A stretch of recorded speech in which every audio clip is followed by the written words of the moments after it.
तो आप लोग नहीं जान रहे होंगे ना, जान रहे हैं आप लोग तो जान रहे हैं ना, आप लोग जान रहे हैं।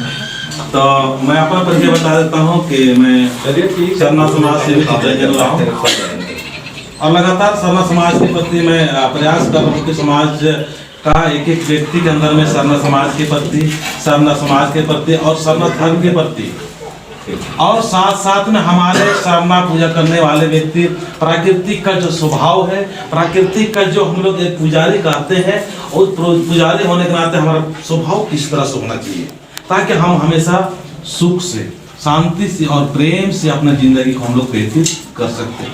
तो मैं आप लोग से थोड़ा थोड़ा बातें पूछूंगा, ठीक है ना। तो मैं चाहूँगा कि यहीं से आप लोग एक बात को थोड़ा सा बताना कि हम लोग को किस तरह से स्वभाव तैयार करना चाहिए। चलिए हम यहीं शुरू करते हैं। चलिए बैठ के बताइए, बैठ के। हम लोग प्राकृतिक के पुजारी हैं, तो हम लोग प्राकृतिक होने के नाते किस तरह से हमारा स्वभाव होना चाहिए ताकि हम हमेशा सुख से रहें। हम आदिवासी प्राकृतिक पुजारी हैं।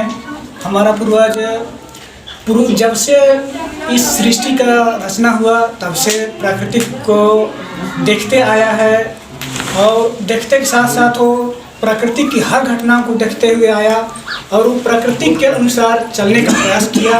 हमारा समाज, हमारा जो पूर्वज है वो प्रकृति पर आधारित समाज है और वो प्रकृति के जो नियम का जो पालन करती है वो उसी नियम को हमारा समाज पालन करता है। उसी पद्धति के अनुसार वो पूजा पाठ है, उसका रीति रिवाज, उसका रहन सहन, खान पान भी उसी तरह से होता है।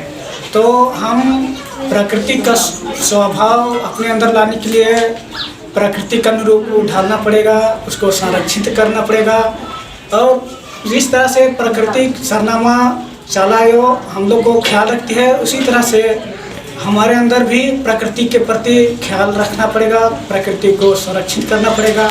जल, जमीन, जंगल जितना है उससे हमें बचाने की आवश्यकता है। और आज की आधुनिकता के युग में प्रकृति धीरे धीरे नष्ट की ओर बढ़ते जा रही है।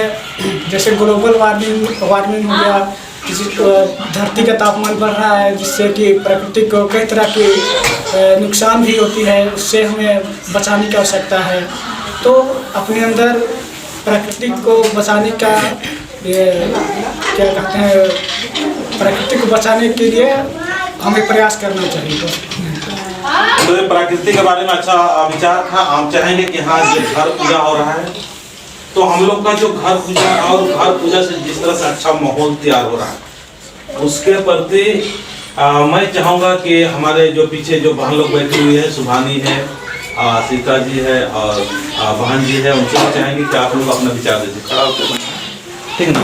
घर जो पूजा हो रहा है उसके बारे में बताइए। जैसे प्रकृति के बारे में अभी हमारी युवा शक्ति काफ़ी अच्छा बताए हैं, तो आप लोग भी बताइए। सुभानी, सभी को जय धर्म। जैसे कि आज यहाँ पे घर पूजा हो रहा है, हम लोग सारे एकत्रित हुए हैं, वहाँ पे सम्मिलित हुए हैं। इसी के लिए सबको जय धर्म करते हैं और सबको धन्यवाद करते हैं, सबके अपने समय दिए। जैसे कि यहाँ घर पूजा हो रहा है तो बहुत अच्छी बात है।